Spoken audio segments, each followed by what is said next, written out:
वायु दिखाई नहीं पड़ देती, क्योंकि हमारे पास देखने वाली आंख नहीं है। वायु तो यहाँ है। वायु के बिना तो हम भी नहीं हो सकते हैं। वही तो हमारी श्वास में हमें संभाले है। उसका ही आवागमन तो हमारा सारा जीवन है, जो इतनी निकट है। श्वास है जो हमारी, वह भी दिखाई नहीं पड़ देती, क्योंकि हमारे पास आंखें बड्ढी स्थूल हैं। तो हम जो बहुत मोटा मोटा है, स्थूल स्थूल है, वह देख लेते हैं। जो सूक्ष्म है वह हमें दिखाई नहीं पड़ साता। वायु सूक्ष्मतम है, हमारे सामने मौजूद है, भीतर मौजूद है, बाहर मौजूद है, रोए रोए में मौजूद है और दिखाई नहीं पड़ रहती। इसलिए कहा कि तुम प्रत्यक्ष ब्रह्म हो, तुम ठीक ब्रह्म जैसी हो। वह भी यहाँ मौजूद है और दिखाई नहीं पड़ रहता, और रोए रोए में वही समाया है, रोआ रोआ वही है, और फिर भी उसका कोई पता नहीं चलता। इसलिए वायु को नमस्कार किया है कि हम वायु को तो जानते हैं, ब्रह्म को नहीं जानते। वायु से एक धागा जोड़ता है कि ब्रह्म भी ठीक वायु जैसा है। इसलिए मैं तुम्हें प्रत्यक्ष ब्रह्म कहूंगा। अर्षि कहता है वायु को, सत्य और रथ के नाम से भी कहूंगा, क्योंकि तुम ठीक उस जैसी हो, जो है और जिसका हमें पता नहीं है, जो हम स्वयं हैं और जिसका हमें पता नहीं है, जो अभी और यहाँ सदा से मौजूद है और हमें उसका पता नहीं है। लेकिन यह खोज पूरी हो सके अगर सब देवता रक्षा करें। देवता से अर्थ है सदा से, जीवन की अनंत अनंत शक्तियां, और जीवन है एक विराट जाल अनंत शक्तियों का। आपका होना भी एक विराट जाल है अनंत शक्तियों का। मिलता है आप में सूर्य, मिलता है वरुण, मिलता है इंद्र, मिलती है वायु, मिलती है अग्नि, मिलती है पृथ्वी, सब कुछ मिलता है आकाश, सब आप में मिलते हैं।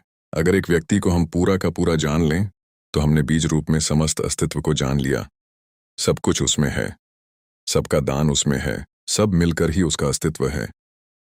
इन सब की सहायता की प्रार्थना है, लेकिन क्या सूर्य सहायता करेगा? यह सवाल उठता ही है। प्रार्थना भी की तो क्या सूर्य सहायता करेगा? प्रार्थना भी की तो क्या वायु सहायक हो जाएगी? प्रार्थना भी की तो पृथ्वी क्या सहायता करेगी? पृथ्वी की सहायता और सूर्य की सहायता का सवाल नहीं है। आपने प्रार्थना की, यही बड्ढी सहायता है। इसे थोड़ा ठीक से समझ लें। कोई सूर्य आकर आपको सहायता नहीं करेगा, लेकिन आपने प्रार्थना की, इसका जो परिणाम है वह सूर्य पर नहीं होगा, आप पर होगा। क्योंकि प्रार्थना करने वाला चित्त हो जाता है विनम्र, प्रार्थना करने वाला चित्त हो जाता है असहाय, प्रार्थना करने वाला चित्त स्वीकार कर लेता है इस बात को कि मुझ अकेले से नहीं होगा। प्रार्थना करने वाला चित्त मिटने को तैयार हो जाता है। प्रार्थना करने वाला चित्त अपने अहंकार को, इस भाव को कि मैं कर सकता हूं, छोड़ डाच देता है।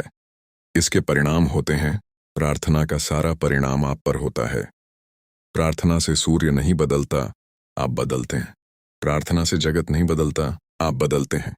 लेकिन आपके बदलते ही दूसरे जगत में आपका प्रवेश हो जाता है। प्रार्थना आमतौर से जब आप करते हैं तो यही सोचते हैं कि कोई कुछ करेगा, इसलिए प्रार्थना कर रहे हैं। ना, प्रार्थना है एक उपाय, एक डिवाइस। हाथ तो आप जोड़ देते हैं किसी और के सामने, लेकिन जो परिणाम होता है वह होता है भीतर, जिसने हाथ जोड़े हैं उस पर। इसलिए बड्ढी कठिनाई होती है। अगर आप वैज्ञानिक के सामने कहें कि हे सूर्य सहायता कर, तो वह कहेगा मूर्खता की बात है, क्या सूर्य तुम्हारी सहायता करेगा? और कब किसकी सहायता की? कि हे इंद्र वर्षा कर। पागल।